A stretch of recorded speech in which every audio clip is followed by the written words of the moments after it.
आजकल जितनी भी मेडिकल रिसर्च दुनिया में हो रही है उसमें ज्यादातर सब्जेक्ट्स लैब, रैट्स या बाकी तरह के जानवर होते हैं, क्योंकि इंसानों पर टेस्ट करने से उन्हें कई तरह के फिजिकल, इमोशनल और साइकोलॉजिकल डैमेज हो सकता है। लेकिन हमेशा से ऐसा नहीं था।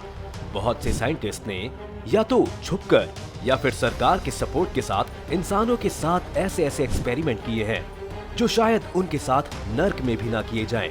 इन एक्सपेरिमेंट्स ने न सिर्फ कई लोगों की जान ली, लेकिन जो लोग बच गए थे उन्हें भी जिंदगी भर के लिए ट्रॉमा दिया है। पर क्या थे वो एक्सपेरिमेंट्स और क्या उनका कोई भी रिजल्ट निकला है और इन लोगों पर क्या कार्रवाई हुई है, जानेंगे आज हम इस वीडियो में, तो अंत तक हमारे साथ बने रहिएगा। लेकिन वीडियो शुरू होने से पहले अगर आप चैनल पर नए हैं या आपने अभी तक चैनल को सब्सक्राइब नहीं किया है तो चैनल सब्सक्राइब करना और बेल आइकन दबाना ना भूलें।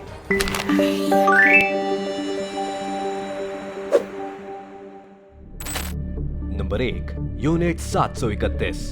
इन खतरनाक और दिल दहला देने वाले एक्सपेरिमेंट्स को जब हम याद करते हैं तो हमारे सामने सबसे पहले जापान के वो एक्सपेरिमेंट्स याद आते हैं जो उन्होंने दूसरे विश्व युद्ध के दौरान किए थे।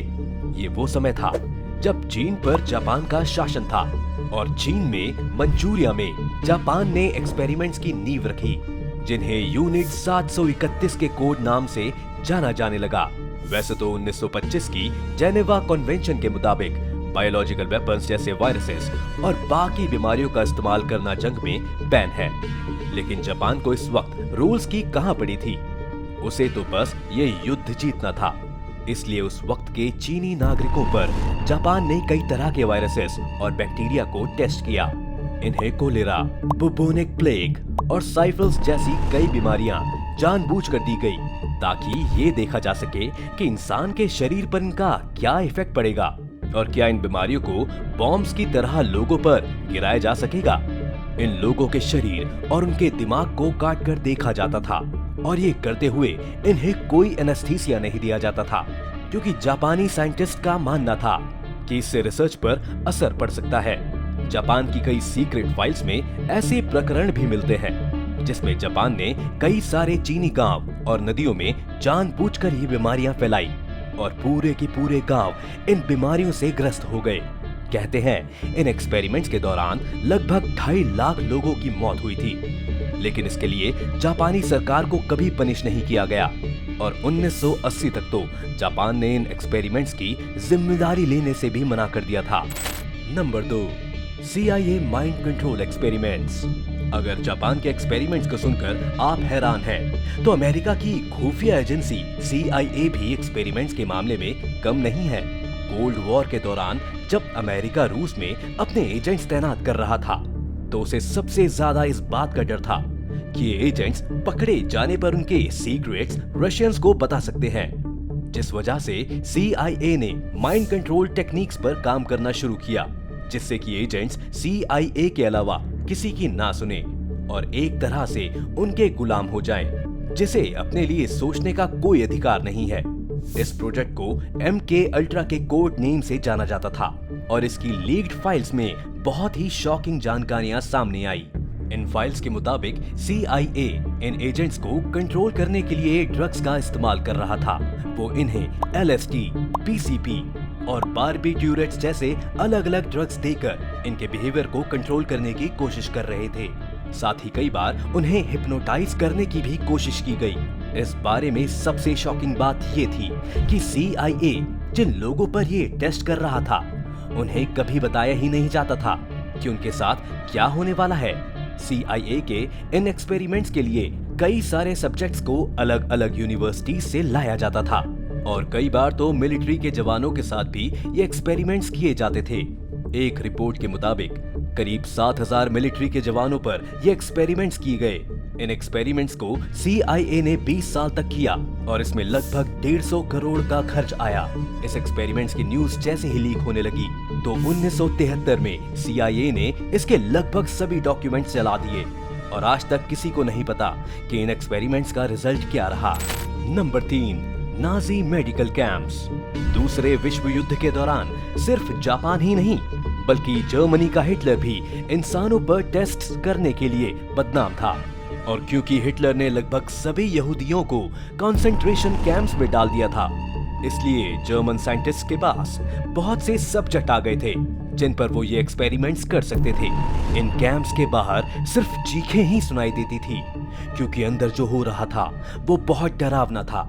कुछ यहूदियों को ठंडे पानी में सिर्फ इसलिए रखा जाता था ताकि ये स्टडी किया जा सके कि उनकी मौत कितनी देर में होगी। इसके अलावा कुछ एक्सपेरिमेंट्स ऐसे भी थे जिनमें सब्जेक्ट्स को सिर्फ समुद्र का पानी पीने के लिए दिया जा रहा था, जिसमें बहुत अधिक मात्रा में नमक होता है। ये सब्जेक्ट्स भी डिहाइड्रेशन के कारण रोज मरते थे और रोज नए सब्जेक्ट्स के साथ ये एक्सपेरिमेंट्स रिपीट किए जाते थे। इन एक्सपेरिमेंट्स का मकसद सिर्फ ये दिखाना था कि इन चीजों से इंसान के शरीर पर क्या असर पड़ेगा और कैसे वो इसका तोड़ निकाल सकते हैं।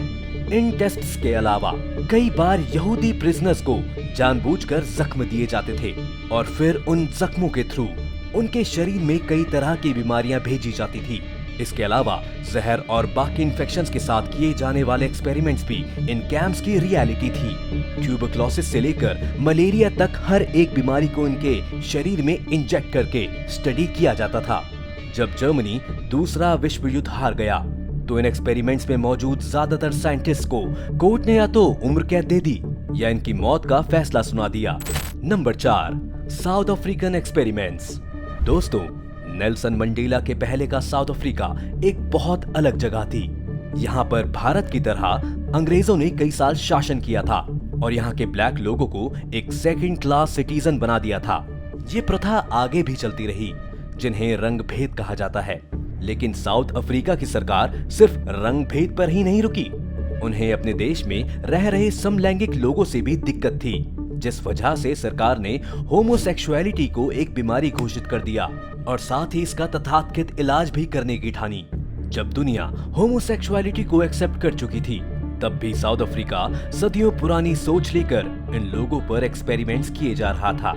इस इलाज में लोगों को एक मिलिट्री हॉस्पिटल के अंदर पहले ड्रग्स दिए जाते थे और फिर उन्हें उन्हीं के जेंडर के लोगों की अश्लील तस्वीरें दिखाई जाती। इसके तुरंत बाद उन्हें बिजली का झटका दिया जाता और फिर एक दूसरी इमेज दिखाई जाती जो ऑपोजिट जेंडर की होती। ये एक्सपेरिमेंट मर्दों और औरतों दोनों के साथ किया जा रहा था। इन एक्सपेरिमेंट के अलावा इन लोगों में हार्मोन्स इंजेक्ट करके भी इनकी सेक्सुअलिटी को पूरी तरह खत्म करने की कोशिश की गई। लेकिन एक्सपेरिमेंट 1959 से लेकर 1987 तक चले और बाद में इन्हें खत्म कर दिया गया। Number 5, little Albert experiment. अभी तक हमने जो भी एक्सपेरिमेंट्स देखे उनमें ज्यादातर लोग एडल्ट्स थे, लेकिन ये एक्सपेरिमेंट एक नवजात बच्चे पर किया गया था जिसे एल्बर्ट नाम दिया गया। साइंटिस्ट ये प्रूव करना चाहते थे कि आप एक बच्चे को किसी भी तरह ढाल सकते हैं। इस बच्चे के सामने पहले सफेद चूहे रखे गए जिनसे इस बच्चे को कोई डर नहीं लग रहा था, बल्कि वो उनके साथ खेलने लगा। इसके बाद अगली बार जब एल्बर्ट के सामने चूहे लाए गए तो उसे कई तरह की डरावनी आवाजों से डराया गया। ऐसा कई बार किया गया और हर बार इन साउंड्स को और डरावना बना दिया जाता था और आखिर में ये बच्चा न सिर्फ चूहों से पर हर उस जानवर से डरने लगा जिसके पास फर होता है, जैसे चूहे, बिल्ली या फिर डॉग्स। इस एक्सपेरिमेंट की वजह से एल्बर्ट को काफी न्यूरोलॉजिकल डैमेज पहुंचा और उसके दिमाग पर इस तरह इसका असर पड़ा कि वो जिंदगी में कभी बोलना या चलना नहीं सीख पाया। एल्बर्ट की 7 साल की उम्र में एक बैक्टीरियल मेनिंगिटिस इन्फेक्शन से मौत हो गई और कई लोग मानते थे कि ये बैक्टीरिया में उन कई टेस्ट का हिस्सा था जो उस पर किए गए थे। शायद इन एक्सपेरिमेंट्स के बारे में सुनकर आपको समझ आने लगा होगा कि क्यों इंसान पर एक्सपेरिमेंट्स करना ठीक नहीं है और क्यों उन्हें बैन कर दिया गया। लेकिन एक धड़ ये भी कहता है कि जिन लोगों को कोर्ट ने मौत की सजा दे दी है उन पर एक्सपेरिमेंट्स करने की इजाजत साइंटिस्ट को दे देनी चाहिए। क्या आप इस विचार से सहमत हैं? अपनी राय हमें कमेंट बॉक्स में जरूर बताएं। उम्मीद है ये वीडियो देखकर आपको काफी कुछ जानने को मिला होगा। अगर आपको ये वीडियो पसंद आया हो तो वीडियो को लाइक करें और अगर आप चैनल पर नए हैं और आपने अगर चैनल को अभी तक सब्सक्राइब नहीं किया है तो चैनल को सब्सक्राइब करें और बेल आइकन दबाना बिल्कुल ना भूलिए। धन्यवाद।